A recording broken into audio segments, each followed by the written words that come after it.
Hello again, YouTube.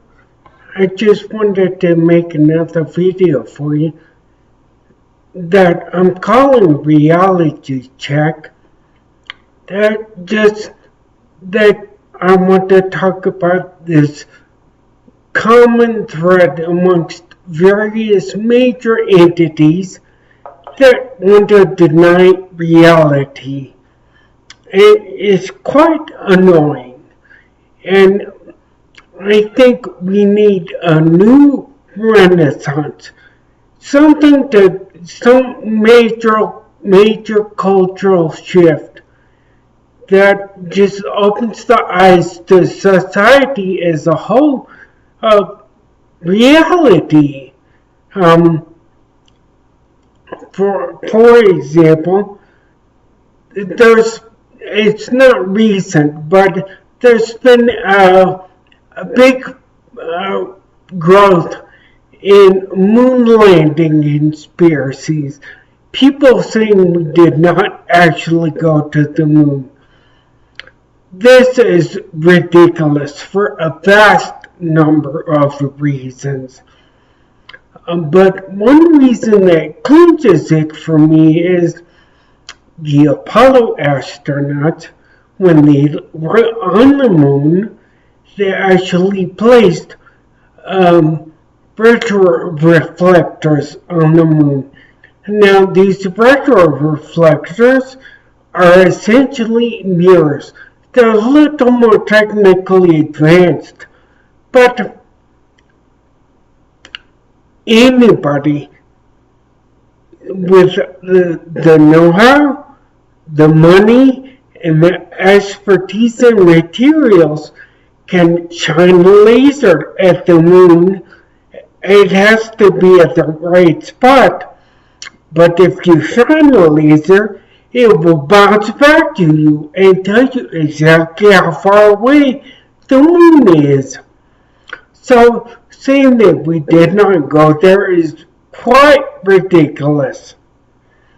I also want to talk about just the nonsensical claim that the earth is flat. Now, that's absolutely ridiculous. Aside from the many scientists and engineers that work in the world that rely on orbital mechanics and other scientific principles to earn a living, I bet a very large majority of the flat earthers out there have cell phones, and some of them probably even have satellite TV. Well, both of those things rely on satellites, and you simply cannot have a satellite revolving around an orbital body that is not spherical. So it is just silly. I also wanted to talk about this common thing about dishonesty in economic policy. There were two videos that came out recently due to the Davos Economic Forum in Switzerland. And these videos went viral and they were absolutely hilarious. I put links to both of them in the description, as well as links to videos about moon landing conspiracies and the flat earth, debunking both. But at the Davos Forum, it was hilarious. A lot of the people on the individual panels are billionaires, just phenomenally rich individuals. And one of them was Michael Dell, and his SmackDown was unbelievably hilarious. The interviewer and it's on the panel, asks him if he's behind a large tax on the rich. In the middle of talking about why philanthropy is so good and why he doesn't believe in taxes, he swarmily says, "Oh, name me one country where that's worked ever." And it's just ridiculous, because right after that, some MIT professor, Erik Brynjolfsson, I think I'm saying that right, he says on the video, after Michael Dell stupidly says, "Name me one place where that has worked," this professor says, "The United States." And then he goes on to talk about how in the 50s and 60s, the top marginal tax rate on very wealthy individuals averaged about 70%. It was as high as 91%, I think. And it was just a glorious smackdown. But another video, also out of the Davos Economic Forum, came from, Rutger Bregman, and he says a couple of things that were just hilarious. Like, one line was, "I feel like I'm at a firefighters conference and nobody is allowed to talk about water." And so that's just silly. He talks about how the taxes have been high in the past, and then the best line in his panel came when he said, "Taxes, taxes, taxes. The rest is bullshit, in my opinion." Well, it was just hilarious. I'll put links to both of those videos down in the description. But another example of a denial of reality is climate change. Now, there's some political alignment there that is why I no longer support at all the Republican Party, because, well, not everybody in the Republican Party denies science and does not say climate change is not real and not happening. It's not it does not dissolve your membership in the Republican Party to say something as stupid as that. There's a very large contingent of the peer-reviewed journals out there that say climate change is real and it's an existential crisis for the human race. So it's something we need to pay attention to.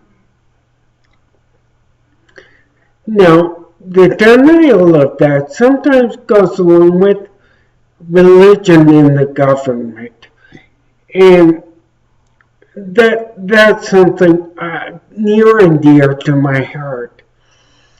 I wanted to state emphatically and clearly, this is not a Christian nation.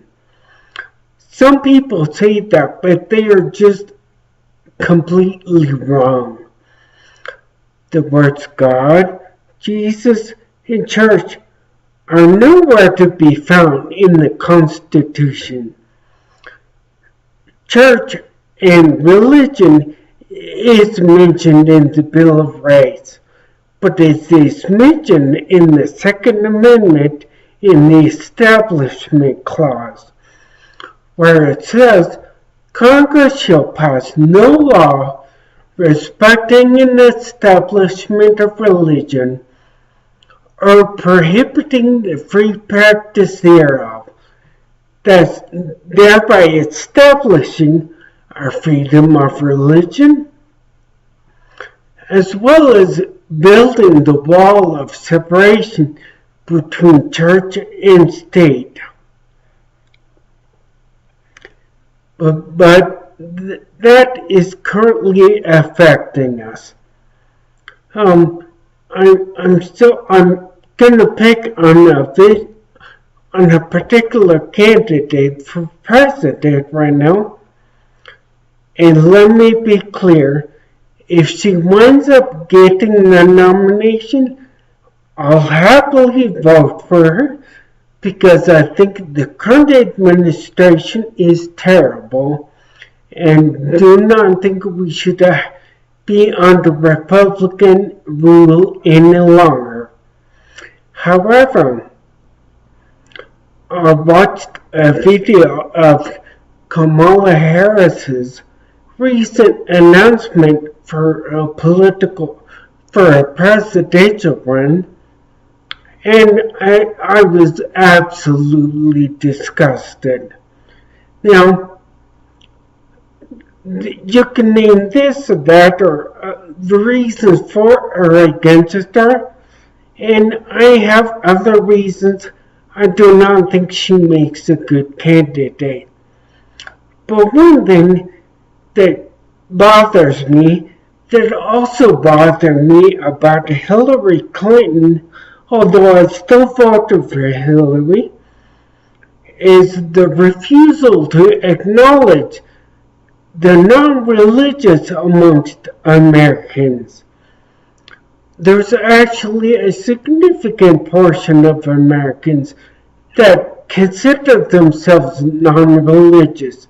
I think the number is 22.8%. There's a link to the Pew poll in the description. But let me read her statement right now.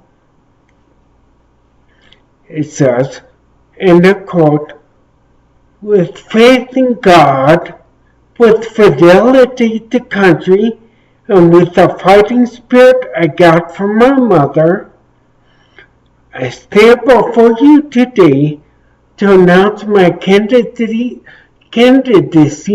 for President of the United States."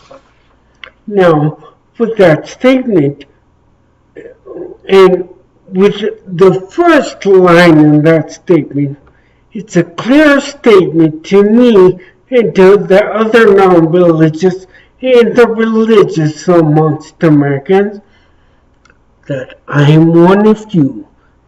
I will represent you, and it is also saying, and I will represent you and nobody else. So it is kind of annoying to me. And as I say, there are other reasons I do not think Kamala Harris is a good candidate.